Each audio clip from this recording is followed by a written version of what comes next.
ku chia wo de chen la lai ba de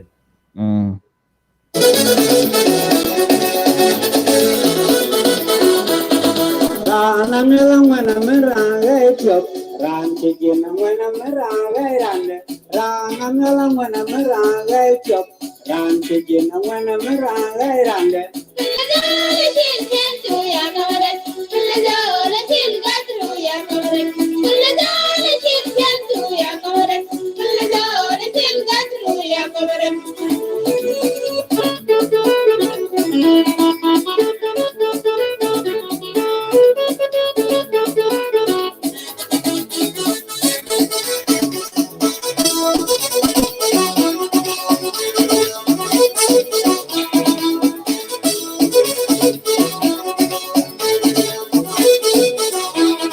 Rana mela mwana mera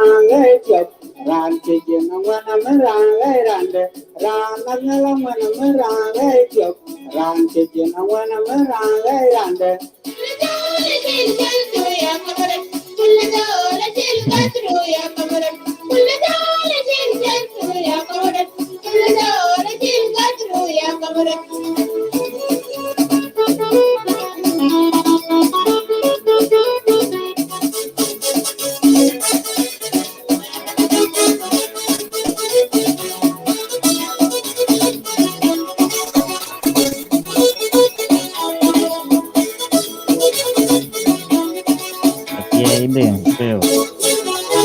Watira Ruweng, Kuluruna Euromat, Tumawa in a little. Roy Korean, Galang Rawa, Arregurut, Beate Gagin, but two Arregurut, Beata in a token, Catari Arregurut, Yeldi Tunda Piatti,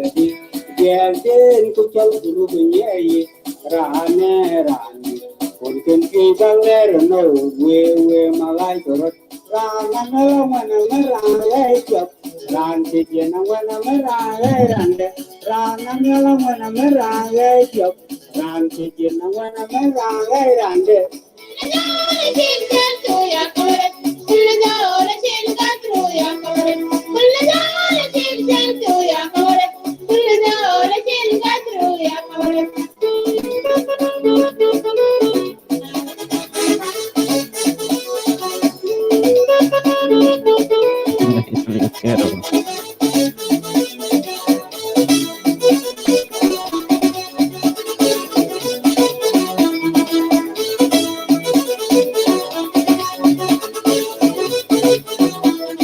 Watira Ruweng, Kuluruna Euromat, Tomawa in a little. Roy Korean, Galang Rawa, Arregurut, Beate Gagin,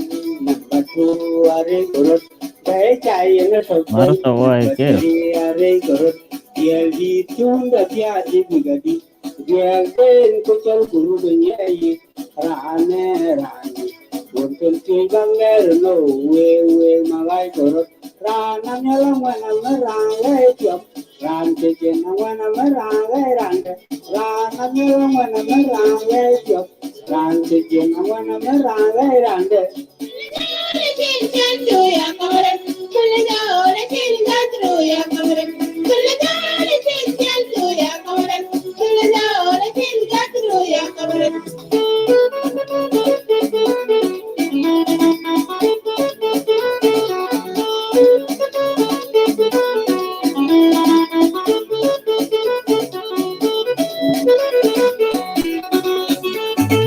Daniel ba video te de ya ja jandi kon ba Telephone to the Gawa, no time, yet way ito drop off Lagama digan.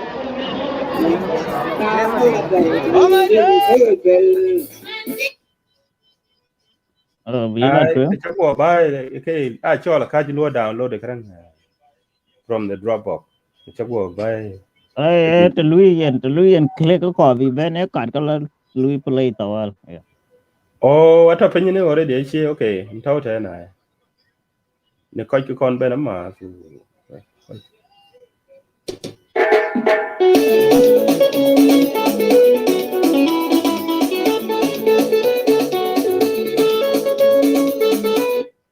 Lagi ke nka lu video share. Yeah, I just like quiet na.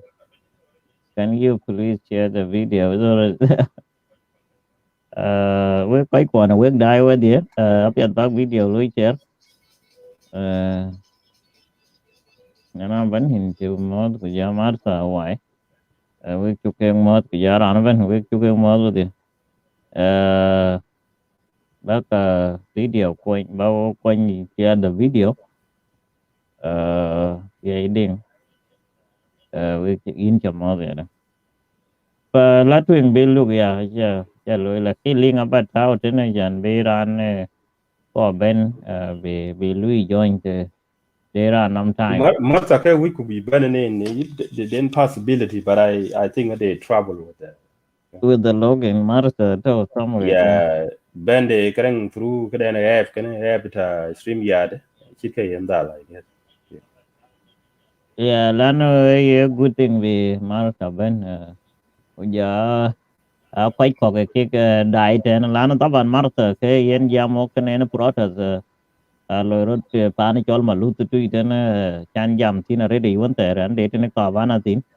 khi nan che bela đầu kiến brother bi look be lui join của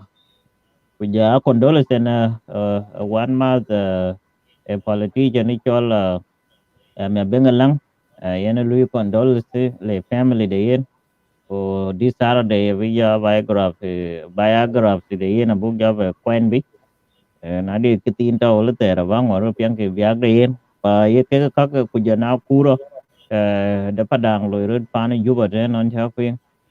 cái we quay qua nó we dai cái coi jamo việc de Quran chỉ de Martha Wai na de we din lui inter jan baben studio ke kan very excellent ready to level in bilu va no tail. All right. Thank you very much, Daniel Yord, for the introduction.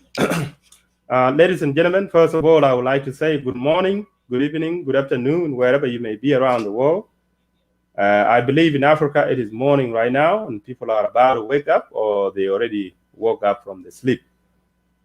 So this program of today, it is evening here in America, or it is midnight here in North America, where we are. And the reason why we are coming live, ladies and gentlemen, is to come and offer extensive heartfelt condolences at Jing Padang Media to the family of the deceased. The two deceased Honorable Luala War and Honorable Mibengalang. We are here to actually extend our media advocacy heartfelt condolences to the respective families of these two honorable leaders who have just passed away. The first person to pass away was Honorable Luala War, whom I do not know in person and have never met him, and I don't even know about his personal life, who this person is. But I have learned in the media that Ruweng have lost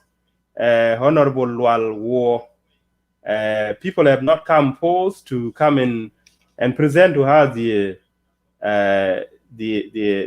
respective biographies, and that's why it took us some days to come live.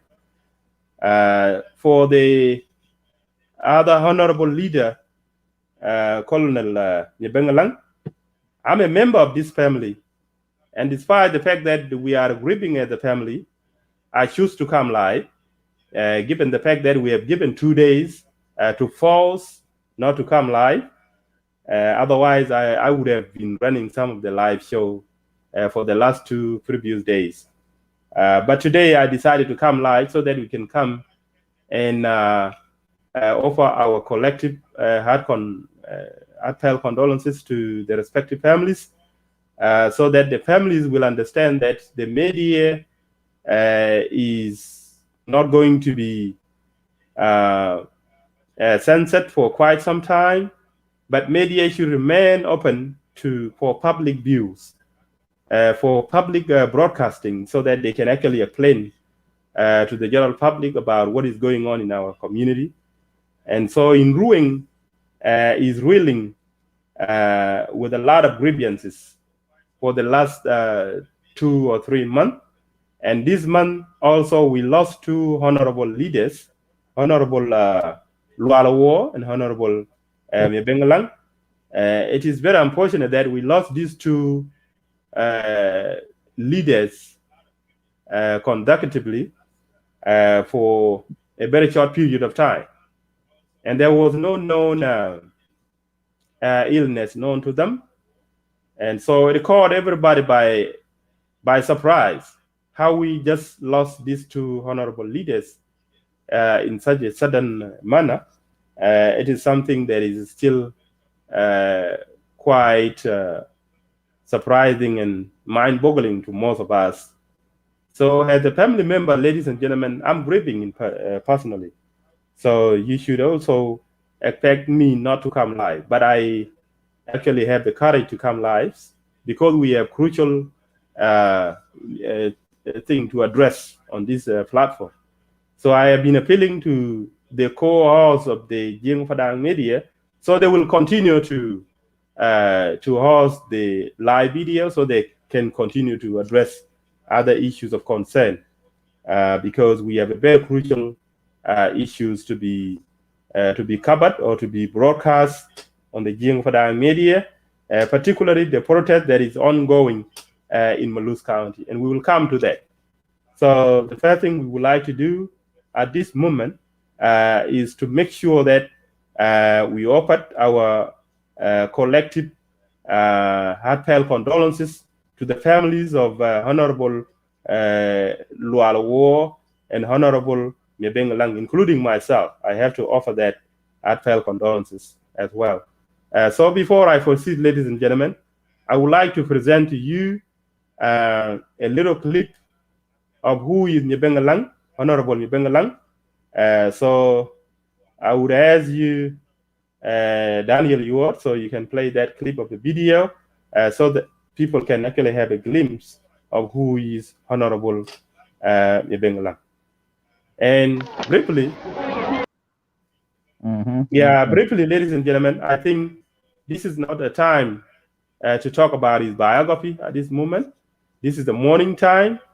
and we are coming live as a media host so that we can let our people know exactly what is going on, because our people back home in South Sudan are wondering as to why Jing Padang media is not coming live and why they are not saying anything pertaining to this tragedy that have hit the Ruweng community, as well as our people who are actually protesting in Malus County or Palosh. We are actually standing in solidarity with them, and they are actually being impatient as to why Jing Padang media is being silent about this. So we have not forsaken them. We have not neglected the cause of our people in Palosh and Malus, as well as also covering the sport news of Jing Padang in South Sudan. So these issues are very, very, very important. So, ladies and gentlemen, I would like to take this opportunity to condole myself as well as the respective families of these 2 iconic leaders we have lost. Mebengalang is my cousin. He's the son of my uncle. He joined the revolutionary struggle in 1980s along with my elder brother. So he's actually a patriotic, a loyal soldier that joined the revolutionary struggle in 1980s and served as a soldier, fought in the revolutionary struggle, and later on joined the politics in 1990s in Ruweng, and have served in Ruweng for a very long time. So he's the most long-serving public servant in the history of the Ruweng. And we will actually look into that legacy when we have the full biography, because Honorable Mebengalang have actually survived many wives and many children, as well as many family members. So at this point, ladies and gentlemen, I will not talk about his legacy, but we will actually give time, let our people mourn, let the families mourn, and then maybe at the weekend, we will come with the full biography and we will be able to present the full detail. But at this point, I would like to exhibit to you a little clip of a video here to be played by Daniel Yor. Daniel Yor in the video of it, ku badak te chen tok ko bulo to the next topic ku bu wel ko bu ke buto o ki bi chengare chokran Martha akil wela che tem go akil Martha karang one linga che toji na messenger do yin bagudi messenger do yin well I try to join the live legi ye ning ti nyanti nene na wi bi yeah acha toji na messenger empower ya long term to be using ya easy messenger bala ko gudi je messenger ko yena bi by messenger do yin channel to 18 so it will be a easy way than being in a low flag title nam nyal ten so acha toji na Martha messenger okay yenen ma be ke ko video de bab so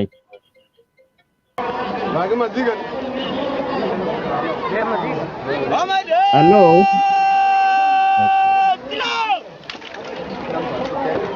مام زاد المدين الامجاد للرفاق زاد الغيث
bila lu ka tinga yen akar yen ka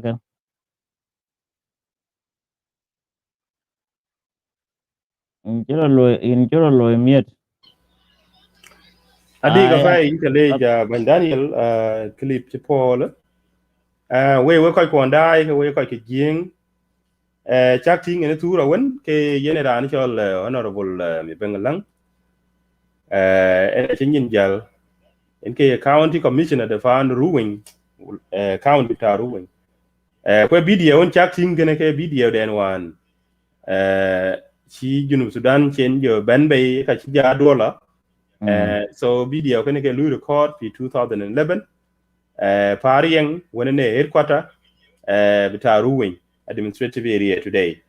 So Honorable Mibengalang NK County Commissioner by then he was the longest serving county commissioner of Ruweng County by the time. So that was Honorable Mibengalang raising the flag of South Sudan during the celebration of the independence of South Sudan in 2011. So this short video was actually all about showing you a brief image or a picture of this honorable who have just passed away. So I think you have had a glimpse of him, but we still have more videos out there to be shown when we collect all of them. So this man have a very strong legacy, a very strong history, and he has been a patriotic revolutionary freedom fighter since he joined the revolution at a very young age, along with my elder brother. So he's a son to my uncle. So I'm very, very related to him, and you can tell by his height. He's very tall, and you can see him very distinguishing among the crowd out there. So he was the one in a necktie and a blue shirt and a black suit. He was the one that was raising the flag, just to give you a glimpse of who this person is. So it is very unfortunate that we have lost him. And so we are taking this advantage of this program tonight to come and express our respective heartfelt condolences to our families and to the entire community and to Ruweng General, to Jeng Padang, to Kulu Junubin, Mujudine, that we have lost a great man, a freedom fighter, and a long-serving politician in the Ruweng history. So at the weekend, ladies and gentlemen, we will come back and we will tell you more detail about his biography. That way you will be able to know who this person is. So what you can do, you can in the book ben marwe ke ke book ben new or no okay families ke ko ko hin jal ran chola honorable Luala Wo yen na ko jenta rigde ku na taw ko Ruweng diet ne ku de ran taw ke documentaries ke wala live story de woni biography de kala back for what ye achan ke kunya platform nan o jam tin ko jing Padang ko nya na de ran nan yin jal ko be ya nyot ko ne ngara ne so yen ki chating media je cha lo study ko cha ke ting ko ke Ruweng go dor honorable Luala Wo achema ne choken palwe lakini kujira na di en ka ke choke medran choke ne bai ko ka pia ya we ke family member ku chara ne ting no de ran den yin jal e mado ku lego ba go pide ke ten book ban present. So we are not being selective about a ngan pet bi ke de bana nyuo ko nga especially ko wona maru bin. So we go ka ti na de ko ke family member ke Luala Wo tawtene ki ran Ruweng kala bag information de ne yen ko ga ye chip man bi family ke mi bengalang and ki go taw ne ye antaw in communication already ke won taw ko ke duo full detail ken abaka bai kwa buke ban charo go away kwa kene en ke ta tin ke ba ko de ko pire la twin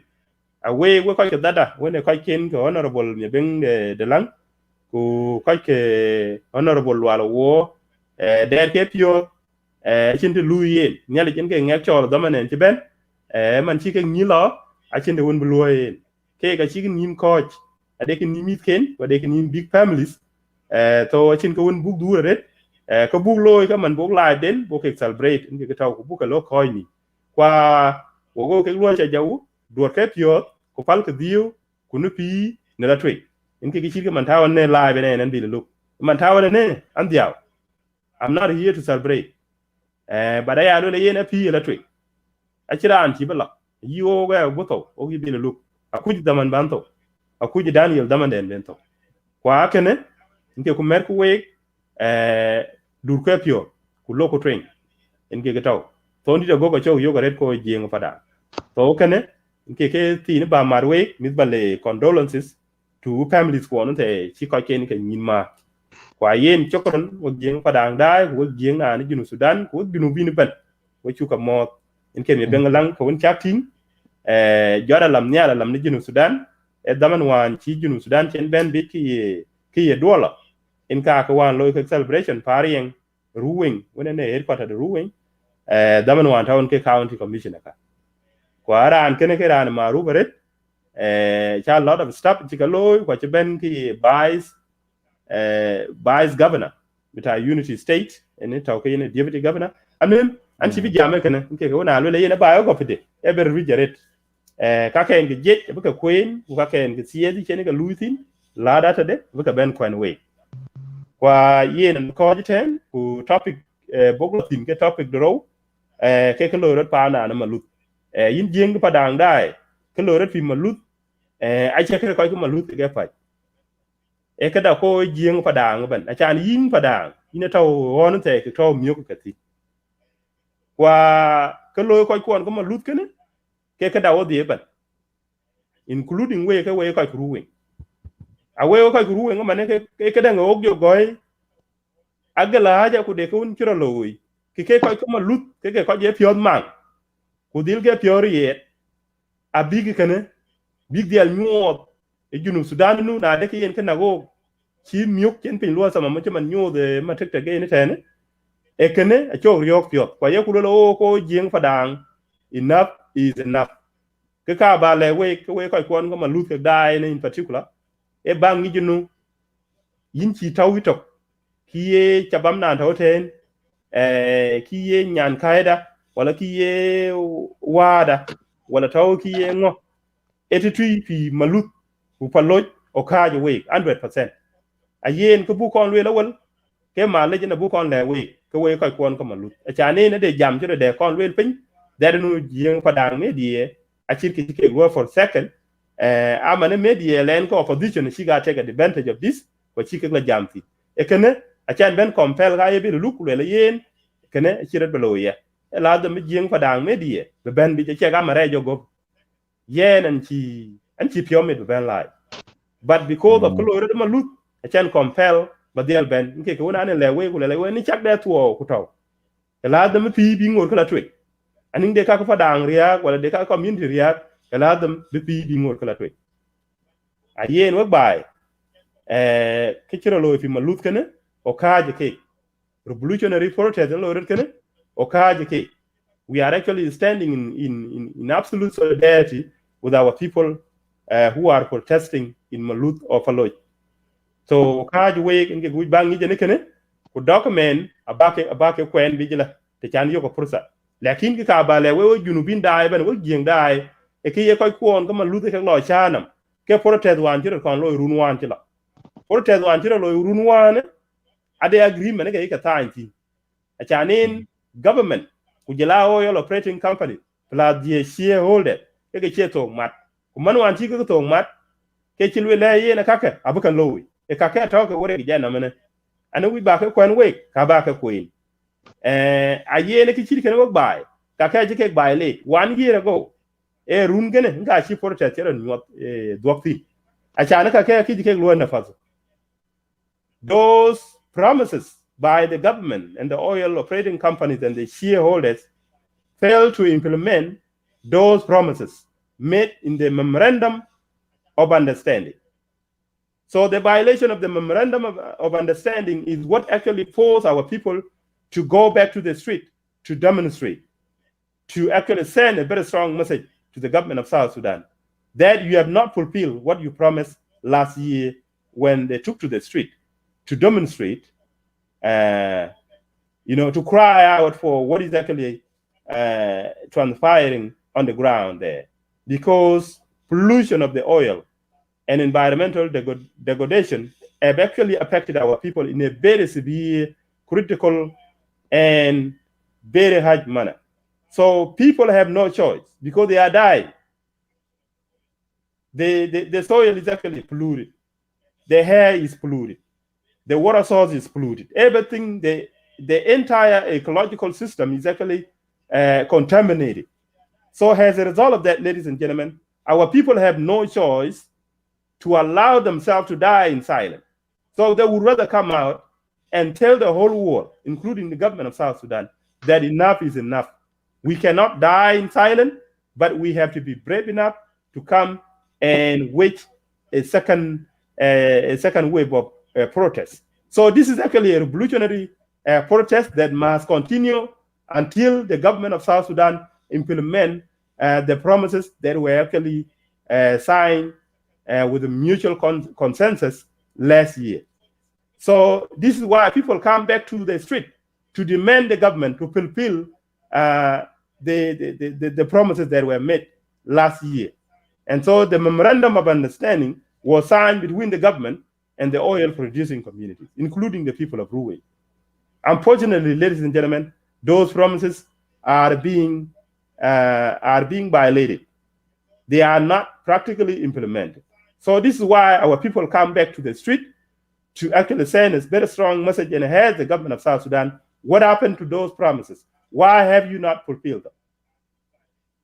So this is actually, it is purely a peaceful protest that has nothing to do with violence. So we are wondering, as people of Padang here in diaspora and back home, as to why our paramount chiefs and the youth leaders are actually being arrested and detained as we speak. So our people will not give up, and we are standing with them in solidarity, and we have to send this strong message to the government of South Sudan that enough is enough. We will never be intimidated, because there is no way we can say we are not dying. We are already dying anyway. Even if it means threatening us, threatening our people with a live bullet, our people have already been dying. They are giving birth to deformed babies, and this is unacceptable. So there will be more consequences if these demands are not met. So we are actually appealing directly to our government that all these promises that were made last year and been signed into the memorandum of understanding through that general consensus must have to be fulfilled. That is what our people are simply demanding there. So why are you not actually implementing that? That is the question we ought to be asking at this moment. So this is a peaceful protest. It is not a violent protest. It is not an uprising against the government. It is the simple people of South Sudan and people of the oil producing area that are actually demanding the fulfillment of those promises that were met last year. So this is a serious violation that ought to be taken into account, and the government of South Sudan, as well as the shareholders and the oil operating company, must come to terms in answering the people call and demand. That is what we are here. So we are here to demonstrate our absolute solidarity with our people in Maluz County. And for your information, ladies and gentlemen, this is not only an interest of people of Maluz in particular. This is an interest of all those people who are actually residing in the oil producing area. So you are doing this on behalf of everyone. And not only that, not only is oil pollution a threat to the oil producing areas, it is also considered part of the national security. Why is it a national security threat? It is because the entire atmosphere of South Sudan is likely to be polluted. If the air that we breathe in is not healthy, it will affect all of us as a citizen of South Sudan. If the water that we drink in South Sudan is not being clean, then it will affect all of us as the citizen of South Sudan. If the water or the soil that we plant our food is actually not being protected from the oil contamination or pollution, then our food will be contaminated and all of us will be affected. So if the source of the water, if the source of the soil and the air is actually being affected by the oil pollution, it is considered part of the national security threat. But South Sudan government do not look at this in such a manner. So we need to make sure we use our media advocacy to make sure we educate the government of South Sudan so that they can actually be able to understand that this does actually pose a security threat. And not only does it pose a security threat to South Sudan in particular, it poses a security threat to the entire region, including Egypt and Northern Sudan that depend on the Nile water, because the underground water is actually affected by this oil pollution. So the only difference at this moment, why people consider it as if it is only a concern of the oil producing area, is because of that maybe the pollution is actually being confined to that surrounding, the perimeter of that area. But that's not the case. We have to hire a professional scientist, I can say it, toxicologist in that case, if they have to be hired and come and test the sample of the air, the sample of the water, and the sample of the soil, they will come to realize, or they will come to realization that the entire part of South Sudan is actually being covered by that oil pollution. So don't call this a concern of the oil producing area. This is a matter of national security. And in addition to that, we should also talk about the regional threat posed by this oil contamination. So we are here to appeal directly as people of Jiang Padang, who are actually the most affected, because our mothers or our sisters are actually giving birth to deformed babies. This should be a concern, and we are sick and tired of this. And by the way, you should also understand that Jiang Padang are predominantly loyal supporters of the government of South Sudan. None of us are not rebel. So the fact that some people out there are trying to label our people as if they are actually waging an insurgency or revolutionary uprising against the government, that's not true. That is false. And government of South Sudan understands this very clearly. And you should not push us to the limit whereby our people will actually have no choice but to actually save their own life. And this is one part of doing it. Revolutionary protest to send a very strong message in a peaceful way is the only answer. Because we have tried last year, and government have seen our people coming to the street and send them a very strong message. And that message was actually being responded to. The question today is why those promises are not being fulfilled. So we are not afraid, and we will never be intimidated. Even the South Sudan soldiers that are there deployed in Paloch or Maluth, they should also be concerned as well. Because if you are a South Sudan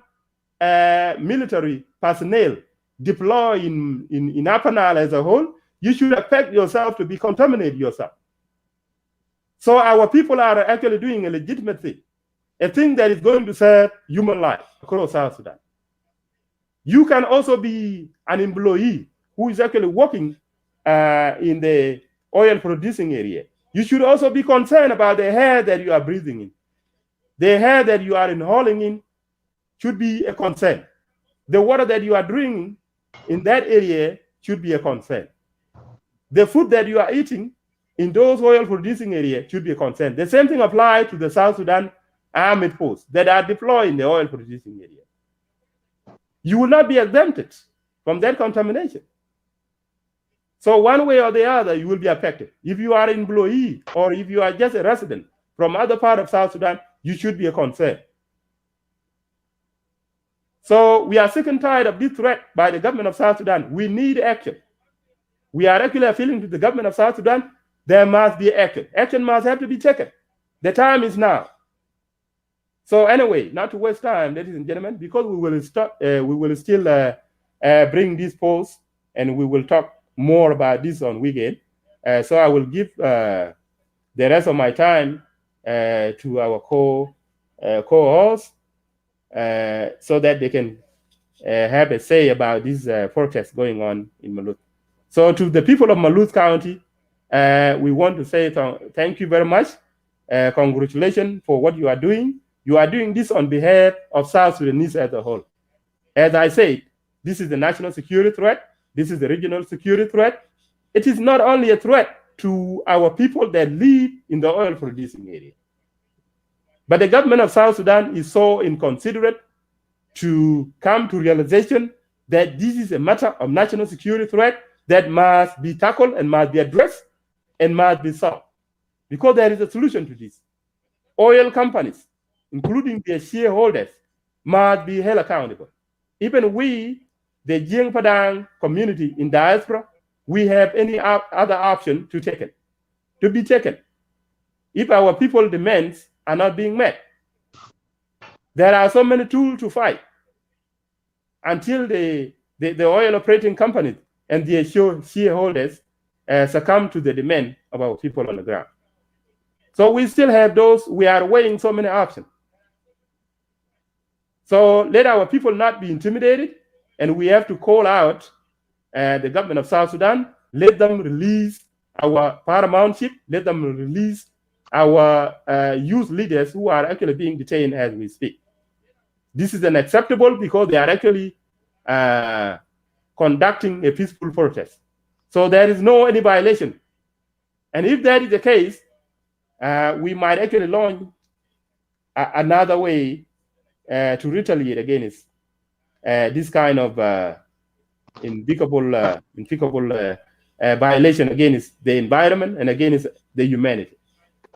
So we have the means possible to hire international lawyers so that we can sue these companies if this continue to go on like that. But we have been reluctant about this because we are trying to give respect to our government. And last year, it was a good response by the government of South Sudan. It was a positive response. Unfortunately, you failed to implement that practically. The time is now. Implement it, or our people will not walk away from the street.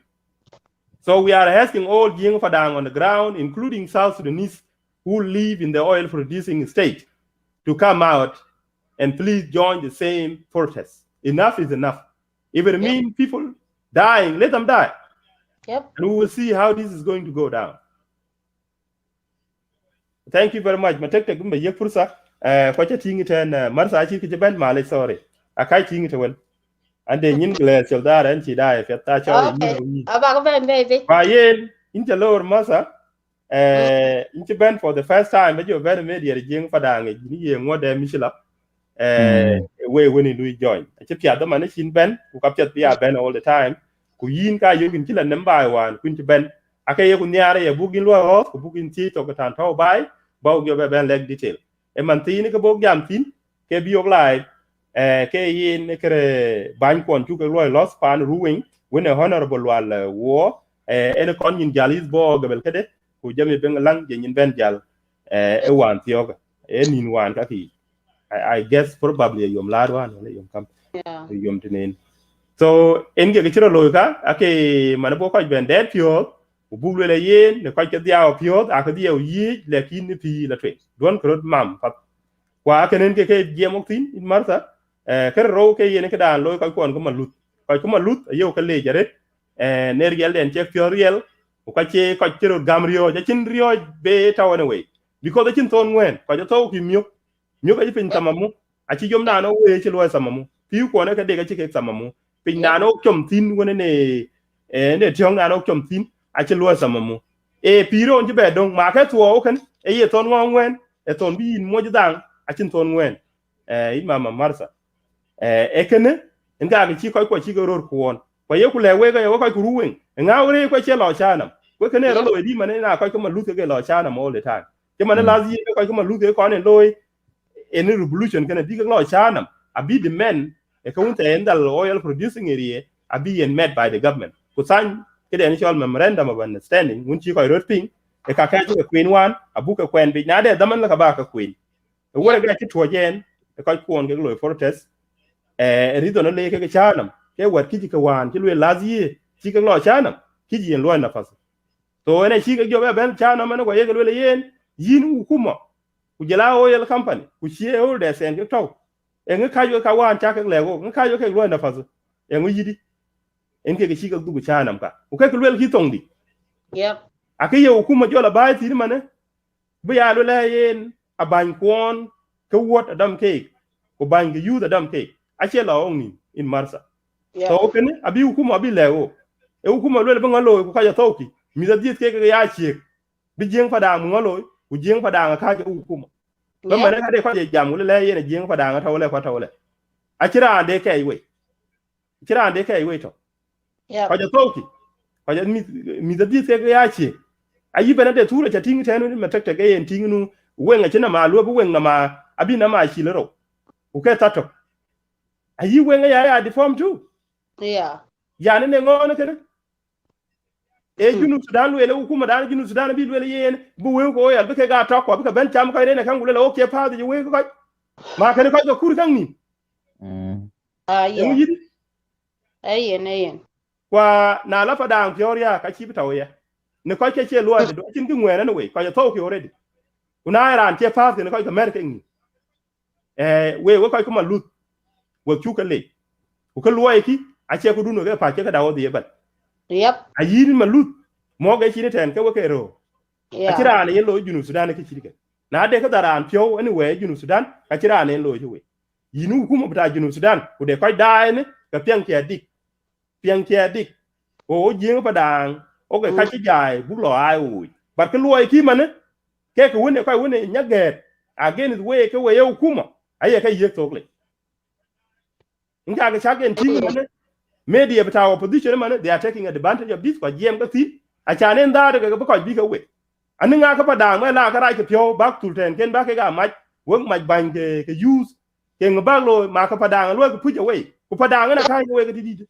de pa dang ki gat lo ke da pa dang on ki gat I know. unu cha ke ye lo ne ke chi ke ma ka chin solution one have no choice yana bi ko rebel lo join that chan yana bi a good way ye ne no pa dang lo ga de mi age ka che man bo lo ye ro bel ko de rebel ko da ka ya ge ne din trata ake ka ngi ku mo di inge ke chin ra nda ne lo rebel ka da lo bu gat pin bu le ku mo na ye ne ke chi ke ne bo ko ko a chu ko ba ka no ne ka le ga lu demonstrate ku ni da ne lu jobo e ngo chi yidi we ko 5% wala 2% e ka ben we ko 3% e ka ben ku kwa kwal ke wala ka che ban aka do ngo lo ya wa ki mi yari ye na chin ke ye na de ko national security da ite ne lo nke chip ko ni ka ma lo nke use ko ni ka ma ku yin pa dang to ju ko pal ke yo che chin ton ngwe ne bi nyan ku tin du ku ye jo de mi da chi ke ngo je dong wen no nen ma chi tu ye ala de da chi ke ngo je dong rab do nen la ka chom da tu ke da dom ka de je chi ka ye I don't ye rab a that ya jaman Ayen. a chin ke be ko be yo we we ka le ko dai pan ti an chi martha cha bat ke Daniel wo ga ka pat ku yen wo cha ka le thank you very much Ayen. ai marta bala twen ai la bajam ai la twen Ayen o wati wa pengen man. in penku ai in penko Ayen we chagalej mi da padang. Chagalej thank you. Ke chawo coach ai ko ibunte chinyin jal to wo kana bagalo story ko family den bagalo story kaman ai chan kichir yak tere ke kra wo de o pada o adia ko li akiran to ken dia ai ka koy kon wan nyin jal ko la wan kana a chaka ting wo ke ai I am feel sorry that o koy kon ti ku manam pin koy kon di ko dio ko bu dia o ke chan yen kichi ko ju ku mai o kichi ke nyin jal ka padang ti loy ka wo ko bu dia o ke ai ka pomele dane koy kon wan nyin jal kana abang lu feel story wo dia wo padang a che wa pa yu dia wo dia koy kon ti pa do ai we wa ti we ja le nyali ke go wek mi ko na padang all of them ko leader wo to America ko leader wonta ke to Canada kaman ko tarale kaman de raro yo ke rana padang la dum bu ko mat karcha wo gi thank you lu chawo ko ka wo loy good job ai e ko to ken we wati ai ma tek tek bile look tanaku layen all ke wati ke jam social media wala ke galal ko wo kaje we ai we ke lu gi chana kra pa dang na loy ke a che kro wona ran ne loy ran ko che wono che kro wona ma ran ne loy ran e kra pa dang na loy ke hino ne awo cholo ko te no mi o yi bil lu ko ma tek tek ko la tanaku ko la nga ben e wati o chaka le nyali ke we ai ke bana tini no tini yen we ka ke chawan ne aya lu try la chana ya ko balatin la chan ba ma do we e ya dal londe enting ba ko lu join e ke lwel ki ko ba ko lu join wonte po kre wut bo ma to gadal wo dia ko la we gadu e ya la dal mi la ka wo non ya Aro jo leo mane chi ko beter. ya la dal chan ya na de pyo wut chan balatin ko ba ma do we ko wonte lu ki lu to gadal ke no ti na chen ngo kri bana lu chwai ko dil ngur la twen to wonte ko ran pionde ayen ngali ga ai ka wo dil ngur la twen gada yen kral mir wan da yen ba kon wel yen twen wo ko pa pa dang wo ni ti dit wo ni chaka ya no ti no nga dia ken ya ta nga dia ke cha ta nga dia ya na la bai i pelen ki no ta cha wo wel ko chala ting a cha ting kro tu be a che ke pet bang ma lut kana e kra ja pai ku be raj en ting wala na ting en yen kede chaka non youth kino wan che ro jor ko la wan kana e kra kina te go tin a che ke pet ku milit te gu ya gi ko en ting ke chora no wut ko ye lui calm down kwa chi lui ku pandu na jo ko lui what you feel for that pidu na be jato di la chana ko ka e ke go lui ku yin de nam degree yin de nam chata ku yin lui calm down yin chi lui piel du na de ja fe no piel du na be a too set de wo ko wo mi pan chol malut gol to ko le malu le ram wo piel bet acha tin gob di yanyin te kan le la gi ko achira angem ko luoi mi da yekta ban diara yekta ban jaza wet way eklen bi wat lad bi ge piwi chira na kerin kaga acha tin yanyin choli ni raran tin mi da kai ka wo ke no tin en gem wo no tin wo mi da padang we to we mi to nyal yena good mena padang to anyway ata ekir bai ina take kula wani tinga ke mi da malut wun ci ro jot acha mi malut ka fa ke ci ro jot ada yi mi ngo ada yi mi da koko ada yi mi da ran ada yi mi pa de wen wol mena padang yena kunam pa ni chol falo ke ki wan ke tin ke kene ke jot madarat acha malut chola ge ke ginyel acha ke jot madarat e ke mi da padang ne ke kunim pa ni chol falo ke ak jot madarat la chan yen wana chala tinga nyin tie kan kwira gi ko la chan go mi da pa dang ben wo ka to pan chon bal rana chi jal ku le yen ale to lim no de ke den bi yo men da ngong la ya chi jal a chi la pan chon la kadang palo ala ku ru loy men da ndong jola chi jal chi la pan chon bal lo ala ku loy men da rang da do chi jal rang ten ben ku ru loy kula wana yen jor ma ngade rod kadang ke a jor a chem ni age kwa chem ni nyel ke jor all dam ko to wo chol apa dang wa ko jor wa ko lo chari wodi me ke no tin kana ade mi ko ke taban ko che mi ma lu ka pa ke taban mi da ko ka ye taban me ke no tin jaman no tin ke na de mena ko ka no tin ke na e taban non jaman no tin ke mena ko ka taban ko ye na madarat ke na ko chu ko tek to ana chol nga ko chol nga yo gam go je wo chol mi da Padang wo chi pa nda wo keria enti chu ko la tek to ke no tin ke jaman e chol ti ki no ran tin ke ne ke chatin an nyin wan mi da ka wo me ke no tin jaman daram pengen pa ni chol Sudan ka bi ngot ke ping en ke chalwel la chan wo re ko wo diro a chen ka piet konto ka piet to tru wo pa kwa chol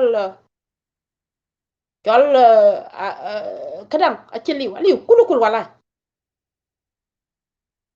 mi da wo ka ka ga chol wa yaw ri dun de ben ko Khartoum e ke bi ke bi ngar babu ben ke bi ki chola batol ko ke bi chol ko ke bi ya batol ko ke bi rap e mi da wo e ke aget ke do ja wo e ke akunya tim ko ke wai wal pa ni chol malut ko pa ni chol palo e ke do ja wo wa Padang ko kite wo nyin ja kwan bi do ja wo bi ka och wal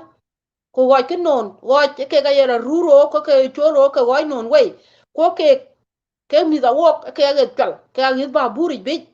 kendi jol wel what you feel for that kana yo ta woni wa Padang ka pan kana a che gai we yen ba a che na tan kana a chen di mi da wo be tap a big be lo char me che no tin mana wan tieng ake wana kul ku kula wan kan ke cha da char ke mi ma lut ko men ngong de ko men dong jol de ko men paloy de ben a cha da char cha chi di le la ne ane mi ma lut ka pa che roto e all of them mi pan chol ngari yena to char ene ke chatinga we mi da ka wo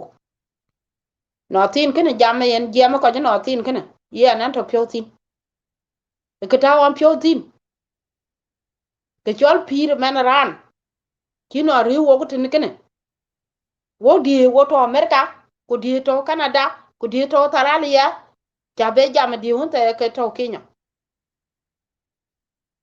ko te je go bye bye jagwe yina yala kwa ki ting bye yime jajal ke yime pyo ko mi ka lo lu yimbe ni ra pyo me ke no tin ra pyo yana chi bo ya mit pyo bo ya ra pyo kalis a chan ke jala ting e too bad 3 years akana yo ke good feeling kwa yo kwa kunu ke marta ke mbia bana marta to bin chen ni bana marta ka wa ba yan chen yan chi bo yan bo chen wan ka chen marta chan kara chakala ting dia gu kara chakala ting e cha ba gu e ka wonta e chi piu de le kals o pa ne chol eh kadam e ke chi pet mi da ka ya wo e kra ku bera ke meeting dun yen ya lo ino tin tiro mi ku ya gam la video ikena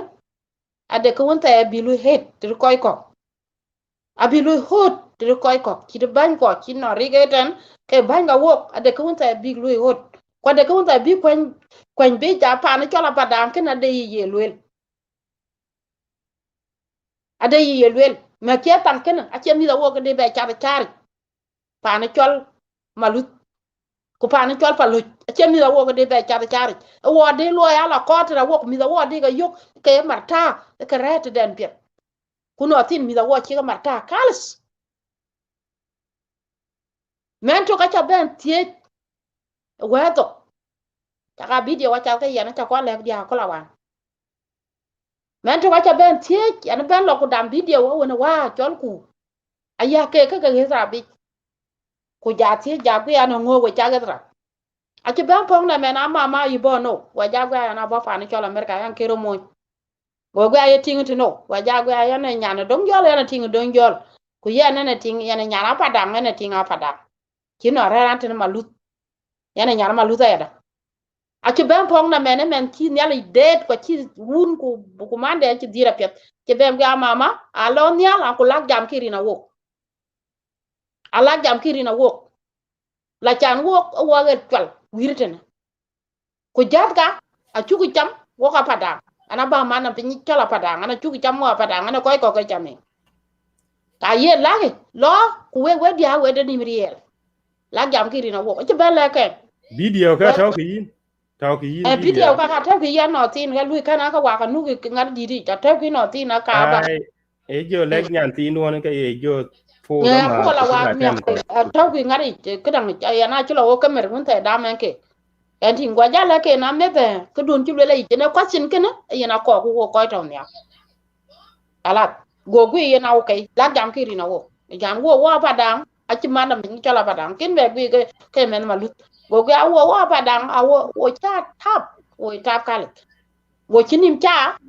wo chinim pet wo chinim ngo bu ja lo kurane la lim e ko hunta bi ni to mio te no tin ko wo ngo bu ja lo wo cha jari te kana a chi men ma lut a chi lo le chi le ka ai we wa wa ti man jo wo rin kana ai ya nan ko pare ra ngondi kene ya to bi ngi piat ara kurtu nam ya de nam tala mitiana ye machala ku menu ta go back home pan mun ta jol pan junub ku bajala yo ke chi ma ta ye ngoden ti pidu na bija pigno la ten kan yin pidu na bere e chi piat tri yin ti ra mun ta de to ba a bere ke chi piat tri yin ka wo ai we ta ga le we wati ke cha wa lui welcome ko yan ben ko cha liep ko latin lu di ram pyo ko ba le we ta chan bangi o wa Padang ko bilit ko ku bo ku chol ma sat ke na che wo bi lo ruwa pa wo ko un ta to ro ten la dum bo chin ma ko un ta to ba chan ko to ba ko wo ku we yen bilit yang yen we ko un ta to ba junub ta chan wer chi no tin ken tek dang iran bana we yen we pa morning pinde na iro pinde na ru iran ban ku taw ke cho la video ken la dum bi wo ke le te we ko wo un ta go back home wo ko ba ro shopping chan wo pa ni cho la Padang wo cha zero cals wo cha zero cals mi da wo e ka cha ta char mi da wo ka dang ma ko ke da gra mo ala chan ye na chin ti yo ke te won te yem bi kem tar bi a chin tu kula go mana wa ra malut ande pay ko nus ra malut chan ke cha tinga malut e ke tu be a che ke pet tukul a chin yep ku tukul ale ko ni barato a che tukulun ta chin yep ke tukulun ta ke ler la chan bi mi pyo kwam ya kin pi bi du loy haliu e tukulun ta to ke tukulen kireken enti ka chira ka ga te yo ka yo ko go back home a che ko we ene mahem e ko unta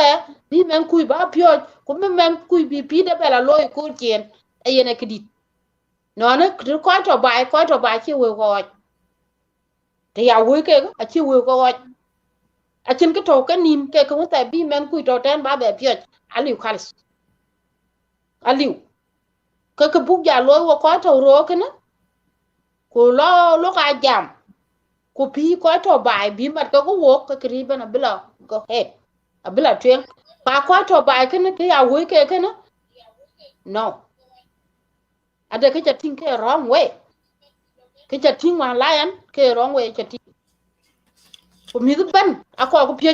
la chan yen bi kan nyan ko bi pi den bi loy kwale te ko kon ti da won te ke to ke ko won te dig power dig loy a chi kam don a chi kam don la chan a chi ko pi chi ki chala nya e ke to tin ti ke martha ke no tin we wati ke bu loy a ke bu loy diu ku dia ku wo ko to pan cho la ge ka ko bu ko to bai big den dan ne dia wo ke ne big dom nam ku big nom ke siria ta ya bu ko chin ni na bi bai na bi ko kwa jogu gwi a wo panda chiria ko to ba de musulini mun ke to ko chi ka pin ko ba ngor ke chi piet ba ngor ke chi piet we wati la chan wo ko to ni altin wo jam kino wane lion acha ping acha lwela we ko to nya la we to nya we kwerin kumlit we die we ko to la video ken we kwerin ban ado ko le we ko do ko mun tere ye lwelan chi kudun chi ku bi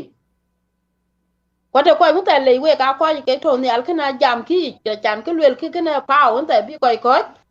ado ko le lwel ko do ko mun tere ko ya miet pin e ke to ken acha la tingwa la enti iran ban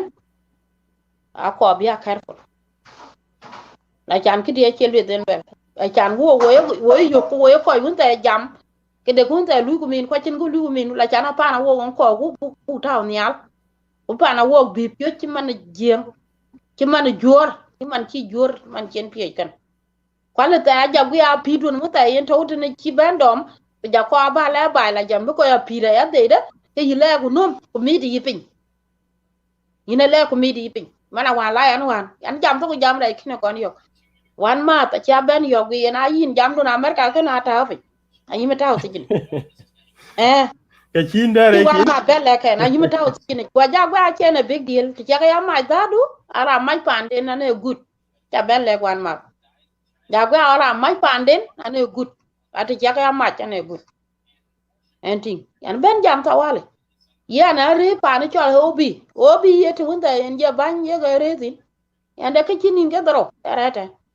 yana jam ke wati we dir ke yana jam ke kaya ga leken ayo ga leken kaya ben dola ka ke ti jan ke kwen and I no tin kene we wati thank you lui cha we ken chol ko ko kene ke piet na we ke piet ta chan yen jam ya we jam kene abo lui fao adaran mu ta cha ga bela re chi ku ge na mi da pa dang ye jam pe we ne che yen ke jor ale ku we ku koi ko ka le ku we barto and thing ke power bidin ngor ke to wa cha ko be jai kul chin ke pan cho là abada abi ngor kala nya e kul chin ko ke cha ati ka ja fai yo ke ati cha ka ja fai yo Martha pan junub ke cha ja yo pan junub nyali bet yena bugala nyali yena bugala nyali jabrem ke ko won wana ke mother jot pan chol malut a jor ngara cha mother kedang biga cha da chari kene e den tie kan gwira gi ko ai chal madarat abre jot malut ko jun jodar malut chin ke pia tawti te je yin jal pa ni chal paluch ko jala malut e yugum bete e yugum walai tie kan gwira gi ko la chan ke chol jata chitok agira chwil ku nyu yanam ka to e dit ku nyu yanam to ayide ngo yide lelendek ato kwaja to ko pinja to de la de mini kum la da bi jala to et ki yede mal to angwa ja ci to ye ka no tine yana gim ko jwe jone ran tempio ko to wande ko go padnal wo padang acin daya la chane to mbuga chol ke gingwa yiberde koy maluda luiga support yenen marant na luiga support la dum bi ka be chana wara nin ki chare ke ni chara na chan yen kray lo rut e ki chipet kalis la dum bi koy to de ko ta ku ya ko bu ga jano ki chawa chare e kala ka nake la chan ku lo ro che ke pet e kray ku ka che gim pao den ku wula chi lo ya pet na ke no tin e la palu bu ko be jal tin palu e yen chi pia to ko yen ago je kam tin yen ngo a chi lo be lu mu be be le te dang pe ku jata to wut la chan yen be we je na jap e yen to wut palu a cha pingwa na ko la wa yana ben dia ku ja ga we dong jol ku wunu malut ku lo be la mu ju je yo ja ga ben bi chen da bu hut ja wi pe ni kare jap ku bi jap ben be we yu di acha lwelo kola wa ka yene gunu malut ko to tie ko cha ko ni ko cha ko to bi ja ping da lam ko bi kir ma ya bi ja ping la chan kir ma ya a che gam pursa ti di ka riu ko ane a wo a chin ga dan lu kir ma ya ko wo pa dang wo ka ji kir ma ya cho ti yene ping en benda wo ka wo pa na chola pa dang ko wo ko pa na chola chola penal kana ku Ruweng ke wirwo ngu wirwo ke wirwo ko Padang ngu wirwo ko ja to ko na ja ke to po ben ti ka ye to ke men de ye ta me ta to ngo to wa chin ki chi to pal lai te cho le wen ko jit ku nga ben na cha ka pel kara na ben ko ya to ki e ko ke di ke ja to ma lu ti kan wi ra ki ko ma ke chit pe ke chit gan 10 people ye ko to pe 10 people be ke ka to ke yan lo tin wan pan lu a chin kul to chi ko ya to ada ko cha ke ping ko de ko yidia ko de diet ko le ta ka me de lo ku to ra na chi me to ka me ra na to ka to wa cha tin wan ma lu en tin ko ya ga le ka ko chi to ku ngo ben na chi to yen mar wan do ga ro chien ken wallahi yan go da goraj me ke no tin yan go da goraj la chan yen na kira na to ku kalya akan kon pinga pinna ko chiro loy uti ma lu tinga ko ka chi to ya to tin ku to ku ga je le ra ko la to ku do me nyal ting ma lu chi to kalya ku to ko ya to tin a cha ting wa dom ka danga tem pyo ko to a cha ting yan ke ka wan ka ben ka yirir ko ba ko ka group dana diari ku jam ko le ka wo dia wo be ken le la chan yen ke cha ting yan ke too bad cha no ne gwi kana nga ga ben ku jam ka de den jam ye gwa che ka jam ra ngub la chan ki ran ting yin chole en ting wo wati wo Padang wo to pa ne chol ma lut dom to ngok dom to dong jom dom to rang wo ko mun ta chi ma lut kwet wo to a chen pi to wo en ting chen pi to wo kals ke yen kene we wati thank you lu cha we ken chol o promotion kene aka wana ba le ko la wan wo ko bu ka bi kino chi ka bi kene unu ma lut kene la dum bi ka bi mene ma fi kan ko ye ta ba a chin ko lo ko kwala ja ko ye gu ya ja ko be bi o yuba lu de te yu ka lu de te na ko kino tin kene kene ran tong kene yendo go bot ran bana dil go da bat ku ta ko si jini la chan ba nya dom kene yu ye le la du jam enti ala jamit jew ko bi jala yi nyal ko bi panden topin yene mikila kunake ke mi malut dom to ko dom to mi ngok da ta utin enti nga chi ko poje we te mi ko ngok ka nuktin e ka aloy ba ma dere ko la wan ko ta ka ting wan ke ga chen ko wan ye ge ko ke mi ngok ko chi jai ka ko chi gwe awo ke wo chi ru be dak tong tek dang biro loy ka ko nya bi rer yelten a chi dong a chi logre kama ngar ma dara de yelo a chi mi ma lu ga pa wo Padang da do wo lo ye kana e ma lu e wo Padang wo je kumlit ai daman da wo bi la biluluk na puti mars le ba jo ben 30 second cha no wo go do de nim loy ko wo kriel tin mana ya tu ti di tan ilen ane real we a che da do te na ka yen no we wati jam dun ya wa jam kine goblo la jam ke ja go tar kina on ta yen kwen bilen kene e guti ai wode ni pa o bu jam kar panda wa chi ja pyen wo ba ko ne ke to pa ne chol Juba ke we mur kon jam ni jaw da ka ju ya ko le ko chi rana ka be rali ai ke wo ka chin ke dam bu le ko ka pa ke ru chok pin ku du ko liep du ke chala twen la chan yen bi kwat ka ko ne ke to wo pye bi ko be jot ne yen ko yen bak ja ting we ka pada ai yen ko bak ja ting ku chok ru pin ku bak pi dun bak lo edi ko ngu ben ne ko ngu ben ku bi ja lo edi ya e ke won ta yen bi Padang won yen to bai yen bi ja lo wo Padang wo to America tin kene wo ngi te lu ka kuna ngi ke enti we te rut we ka yu du da nyin a Padang won yen to bai ko Padang won ta to Juba kana yen chi to lo te kan wi ra ki ko yen chi to lo ka we wa Padang won ta we to America ko Canada ko Australia aya ta we lo to together we ta we lo to ko Padang won ta yen to Juba ko ko won ta yen to bai kana yen different ko amar ko to ko we to ko pandu na chi di gor ya ka lo no run ka di ka pandun ka jaloi de ya wo to pandun a chirun garo de ta urun ge dia ade ibe pukte te tina kan ade ibe pukte tina kan ke non we wati we chakale lu chawa gam tam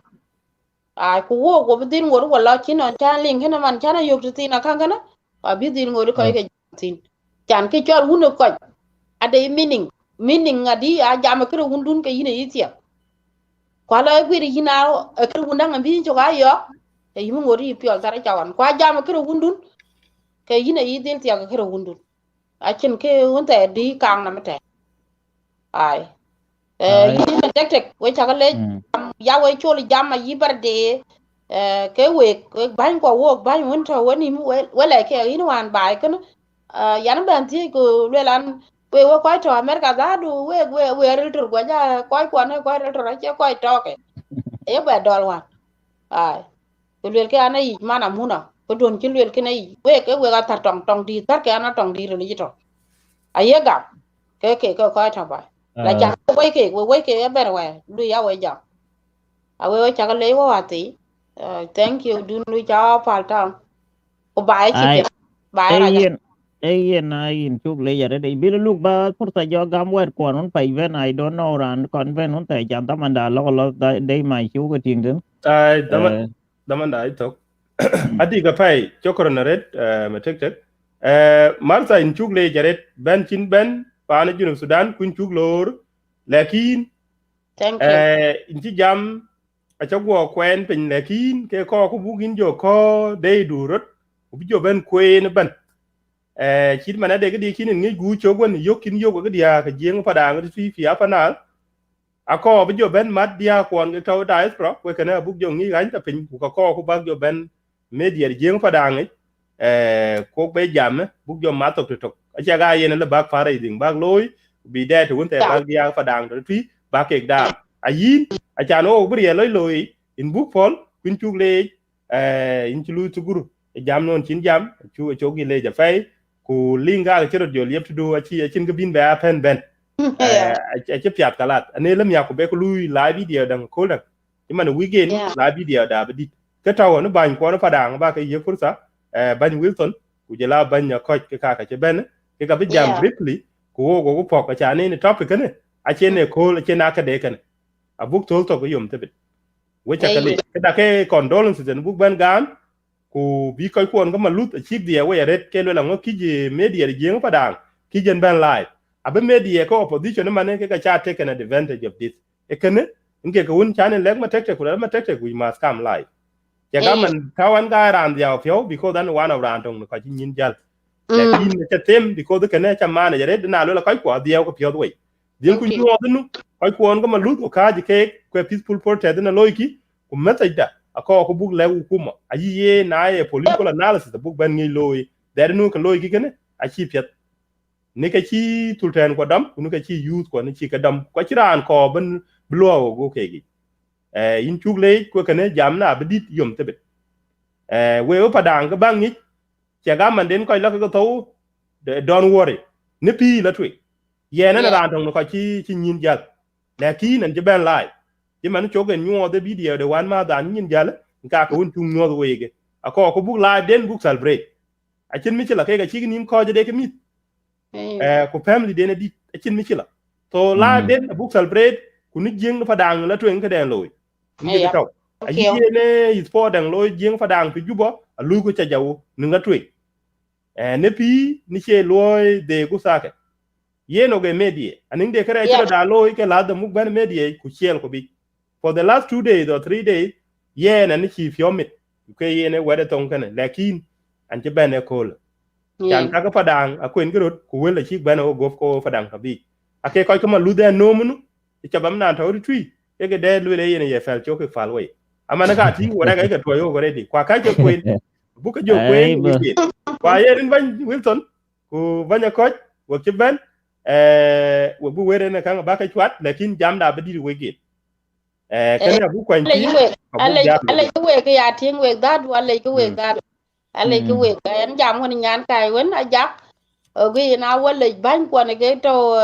ngade ai je po da ten marta kra jake ta po buk jam tinun lakini bu ye kade ka lo jake ra le ni tu gwang na meke na o ka jin o kongo ko bu krais for bu jam ti da man jog da ya gam ya ko chu yo fursa ko ko ben kra jaka bu ben no ngle rot ka pe di ben live yep wa de idea di ko bu ben mar ke ko ko lo sport chu ka le jere o ka ji wan ma da jak yep ma tek tek la ki lo account lo ko lo che gai in chale I ban wi ko ni ben jala ban Wilson ko Latwing yande nam problem and a Louis Pro the ai Wilton no ben o bu karanga buk tiyo in 10 minutes ban Wilton ci Louis Pro do la kef a ko ke de lebra da ban Wilton ci ke Louis Pro da anyam kina da mat ai in jiro jo ben ping yeah ayal wela wicha ke mot ko ke ni mat ko yi ne ya ban anya ja daman penya ci dit ku yen mem we ci tong jam wa ya na ja ku ci kubra loye la badil jam tong ka ko ci jal ko ga jejwen lakin mun ko ci jala ko ken lu drop ya penya ci dit long dan america ken ku ji wala network ne ko wi drop changi fayin we chakale na kula hal tonight is just to update people what is going on back home. Correct. And that's why we are here. We have 3 updates. One of them is the death of our uncle by the name Lual War. Yeah. And then we have Colonel Honorable Mabenglang. These are the 2 people that Padang lost them. Yeah. A week yesterday, and then the week and last week. So we are here to do the condolences for Young Padang Media to the family. Billy, look, you are one of them, and you really encourage us with your being strong, even though you are part of the family that's supposed to be really not happy, but you take it very seriously. Tonight, these are the condolences, and we will speak more on a weekend. And as we know,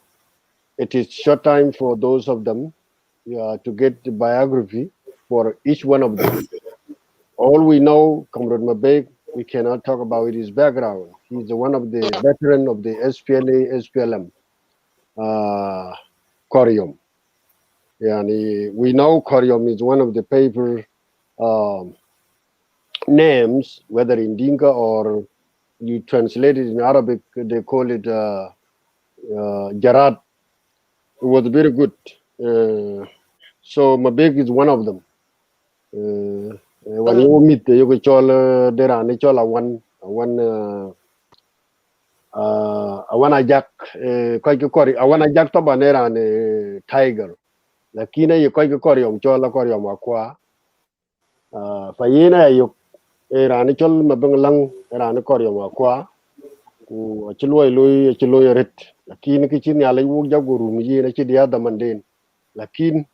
we know that nobody really have the key of when your time come to go. Tonight is just a condolence for these 2 people, Lual War and then Mabengalang. Second is the uprising, I mean not uprising, the peaceful protest that going on in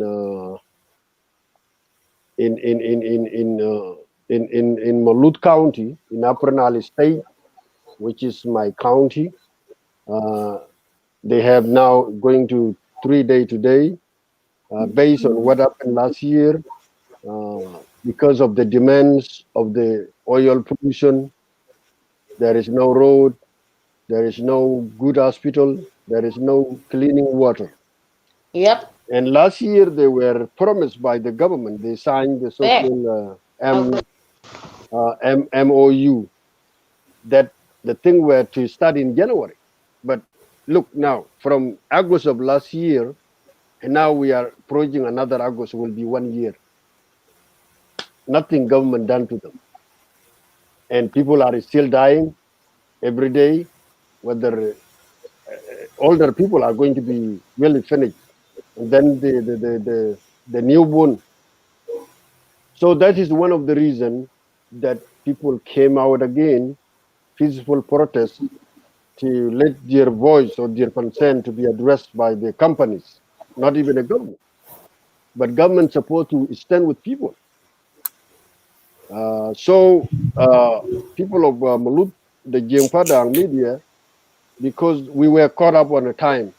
If it become Monday in America until Friday,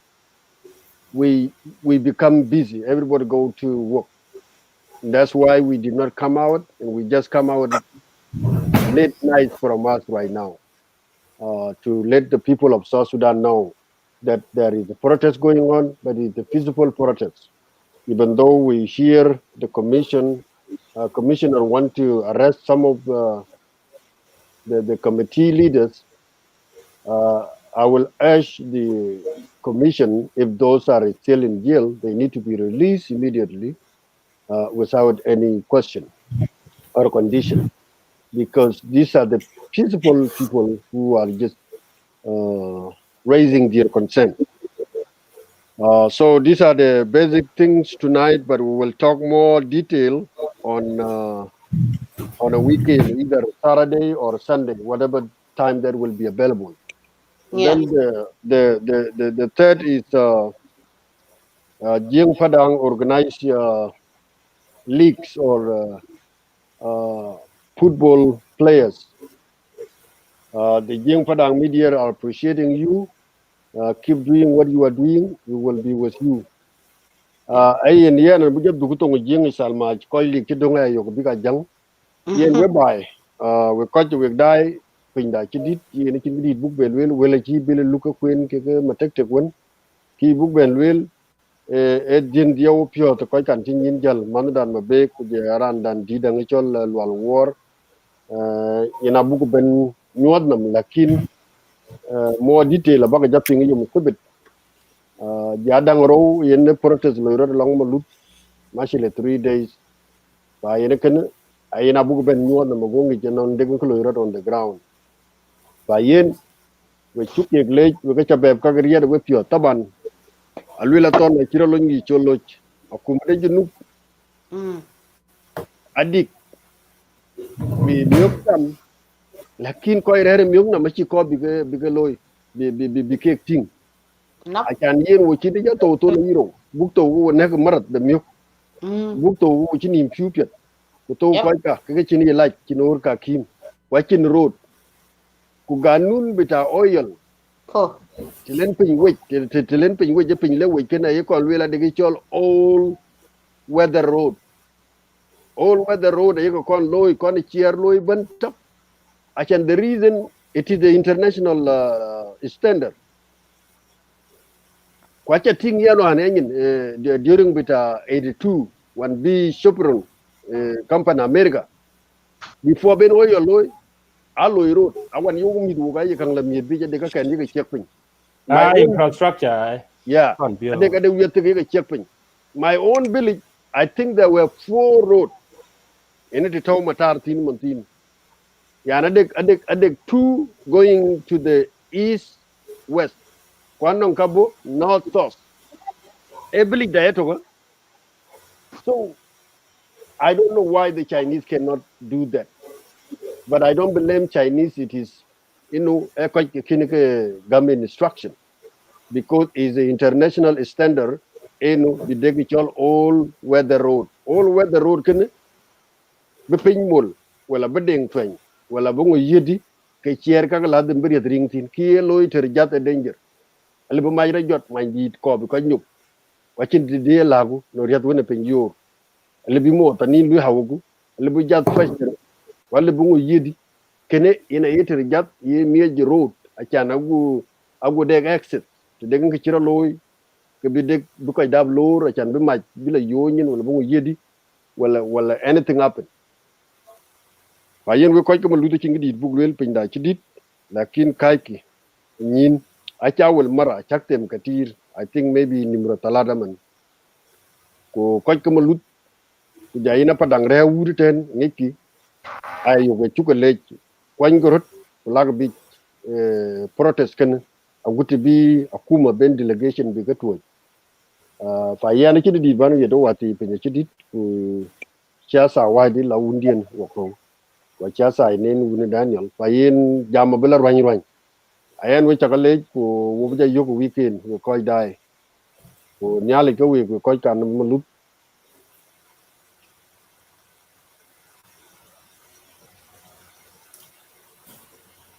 Yen Yena approach. yena de akin to yena de to ade ko to we wati la chan yeran to ko cha ping munte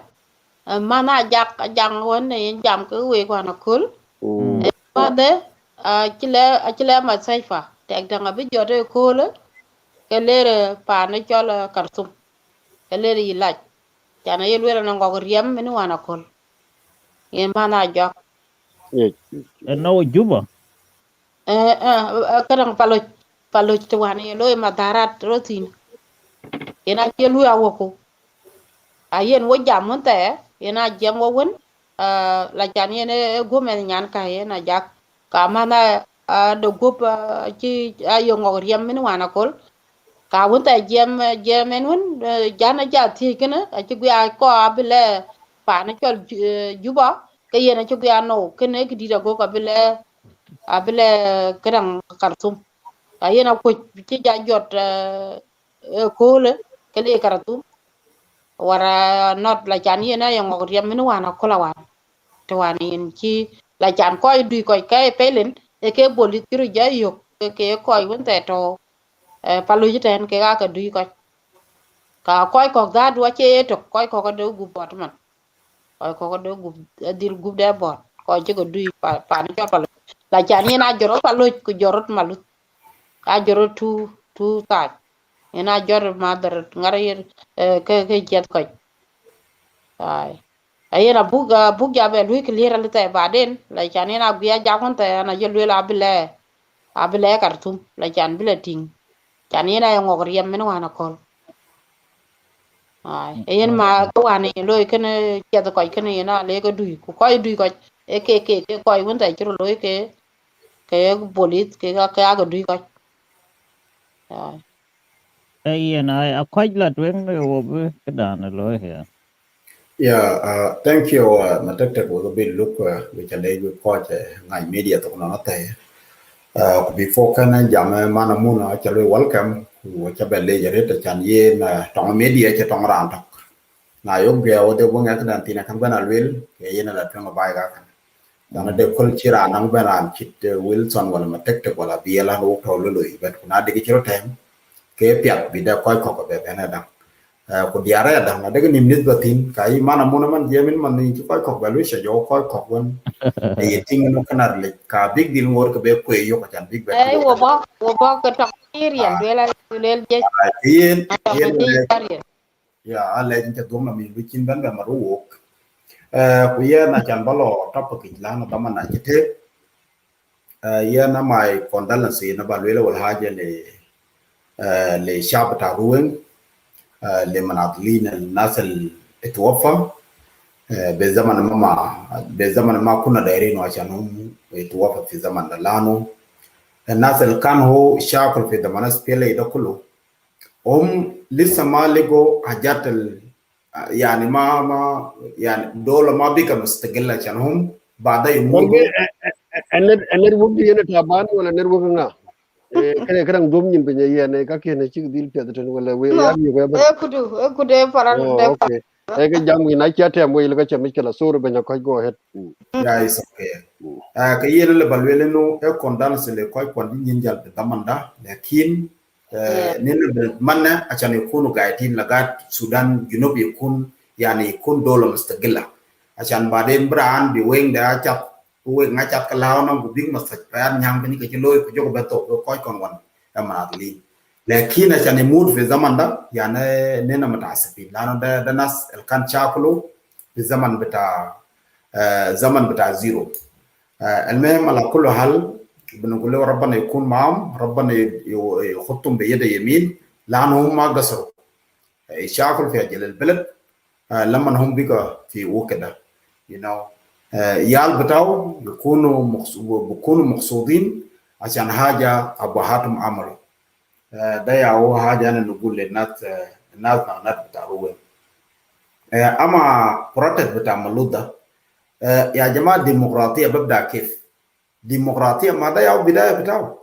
لو مرة بتاعك في البيت وجنا بتاعك لو قال يا أبوي ولا يا ولد أو يا أمي أنا داير ده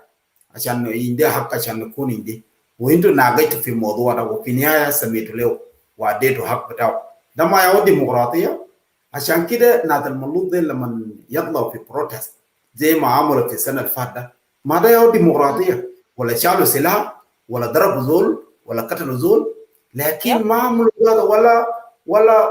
ولا ما هرشوا للناس ما قالوا زي ما انا سميت قبل قال كوميشنر قال نازل بيحرقوا ويل وبيعملوا شنو ما قالوا كلام زي ده عشان كده بنقول ديمقراطيه ده ياو بدايه بتاعه وده ياو اسبلي شكل اجلاجات زي دي انت كمواطن لازم تطالب حق بتاعك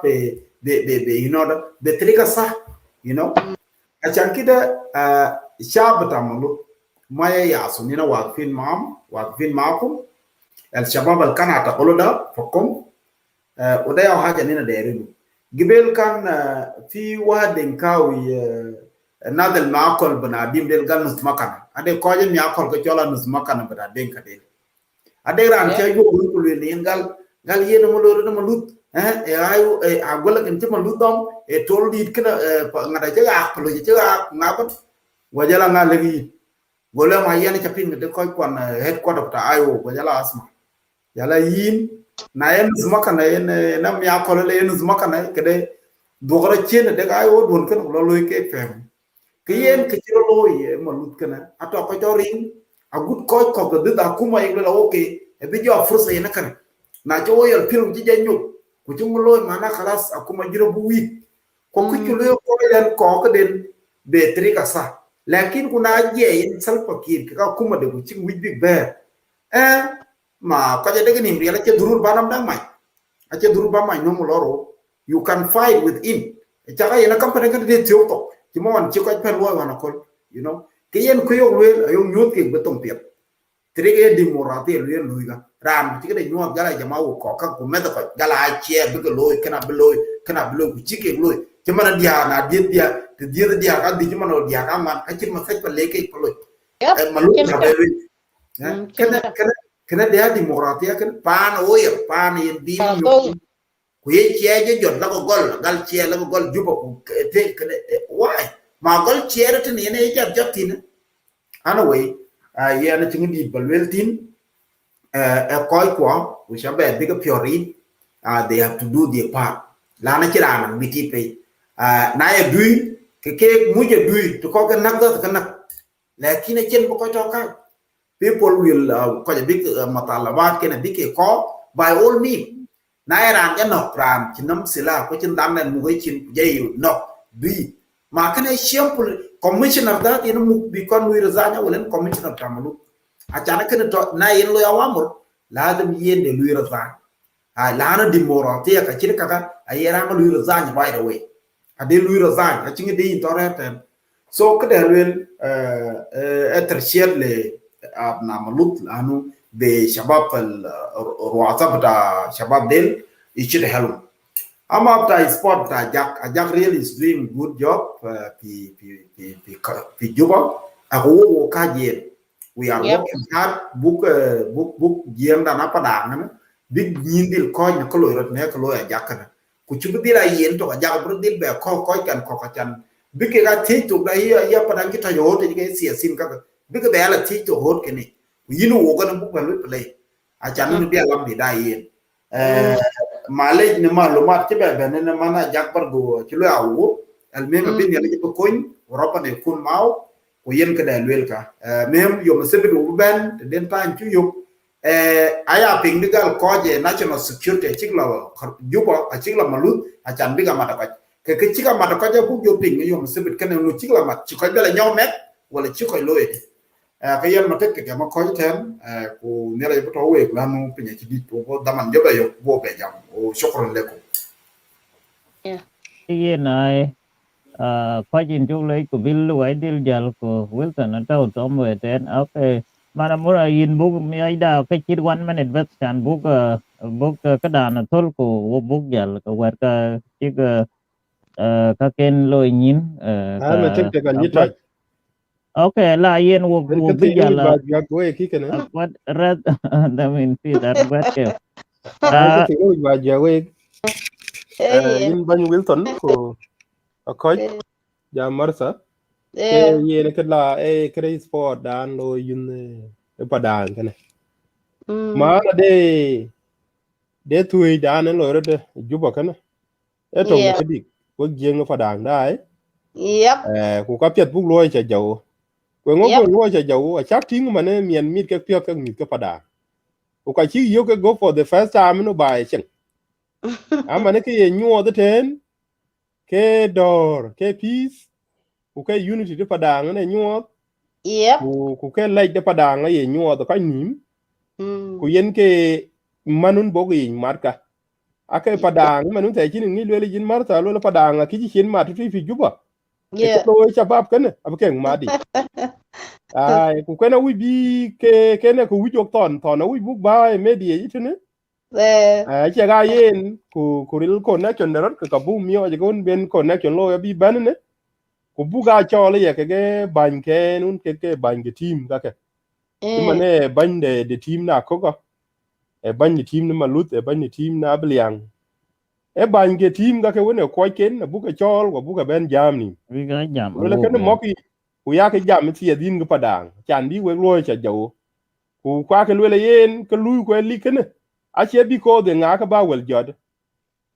ke lo ku a cha ne na go ago padang ago ma de go de unity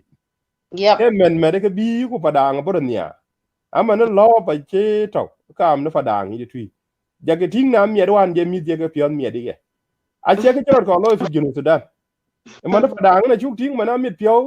mi da Mm. dol ki a che ke chor ko lo o ka chi Eh. mi tui ke ko Good. chor jam all the time ga ma chakala ke jami Mm. e kene ke good spirit ke chi nyoda ko ka Yeah. padang bi ma de to ne ti din ga padang ga bo bi la de ming mi bi ke support ko ken ke ya unity kene when the same thing abong ma de jitino ko to da pro lakin gi jaro rujin padang a wi bu chen jo mat a ka ban ko ni man tawo tane ya ko Wilson ku ja Eh. man tawo tane ma tek Yeah. bi ke ga support yinin marta ben kina ben ngila yega assignment te kijine ndere ki chidi aga padang le gin wan chilo kenu la Mm. yin jake ok la liye bin ke ben liye yin abu da dia ka padang ko ke go da is brother ko loy fare ti nganin ko bu jo ko jo we Mm. yin ban ni padang to ko ben dial ke ben bi e team to fi Juba kan ke ye team ko padang ke ku ke mambara de loy ki lakin yo ko bu conclude a cultural activities ke jeng padang bu ko tok ke man taw lor dong jala be nyuot lor a Mm. ge ku nyel ko na beliang ko ne or ko to ko Not padang bad. e la de Mm. mo ko ben bi lor a chan bi unity de padang mi ting bu lo ke big ben ki di win bi jinu sudan big ting na le Yeah. to ko ne lig de ne ka central team de padang ba kwan ku mabara da ba ka ba lo jeren ko koy unte ke be taw tane Juba be ko be tuwe ke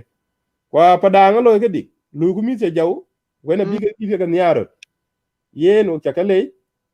Yeah. en ke ko ro de ken ku Ayen. kwa jago bu jam yen ade ka ko un bu ke nyode ne ye be ke ga lo mediate len go ku summary bu ga lo fi kulu yi sport game ji tuwe je ko un bu Ayen. ke ga ngi je tim go tuwe bi ya lo ke de update ne nyodo ko ban kwa ka ne bu ben bu jam jak bu jam Ayen. jak jak lo lo ku yen ke men nan chu gam ret ke chi nyodo ten ke wonderful ret a cha be be jak la ke ja nyingi ti mana de wa chi ban na padang je ti to ko ten ju bo chen jam Mm. jam di ka fa ya ka pinga to lo ja ne we ane Mm. ping lakin ke karang nan jo chen dam di go kan ke jo go ya dik ai kwa keep up the good work yin banya coach ku ja banya tek tek ku Wilton ku ja yin Martha ben chin ben na be dia ka padang ka be lo cha ja wa yin in buga lo ho de ne a yen ko ke go ke dia dit ke che meri ala no meri ga ran to ngi lu ga yin wan ka padang to no Better to. Ato jabe cho wali ko ba. elwo ina cheri nam. Mere ato. Okay. Ke ye na dik. Have a good night. Obu jobe ye. Yen wati we chakalej banyo koch matek tek biluluk tanaku all everyone we chakalej we banka wo we kaj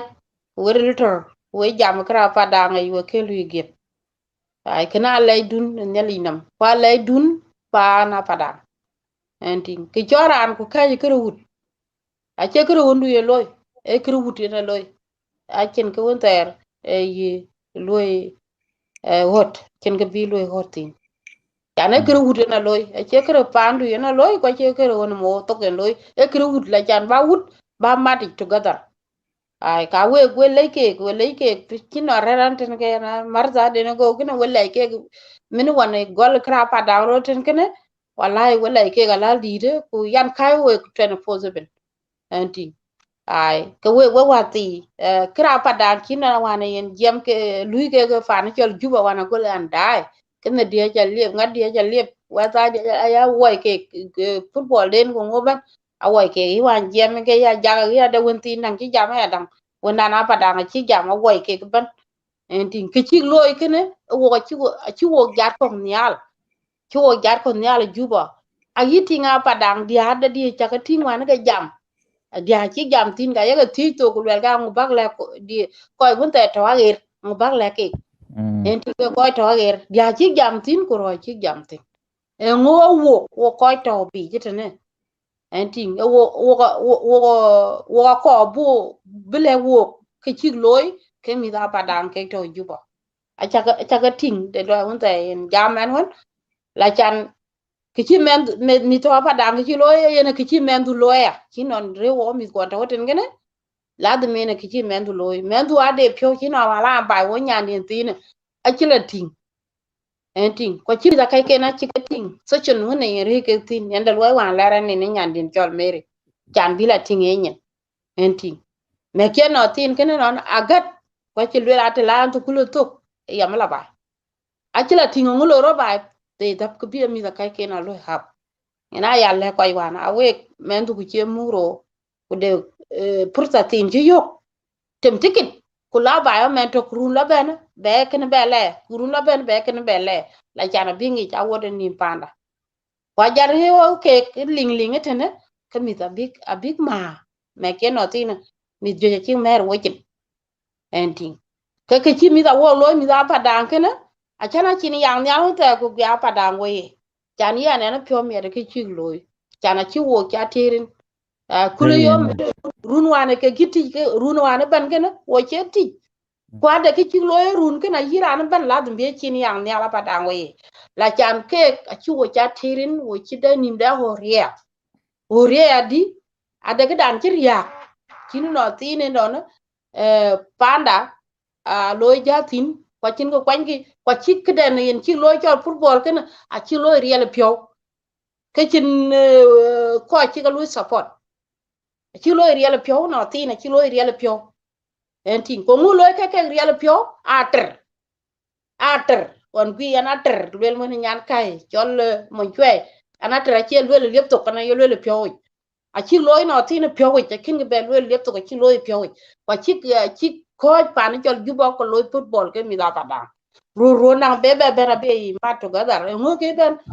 pi te na chro be la chan yen wo mi da pa da ko li to ga dar la dem bo yi ma to cho la pa da nga yele jel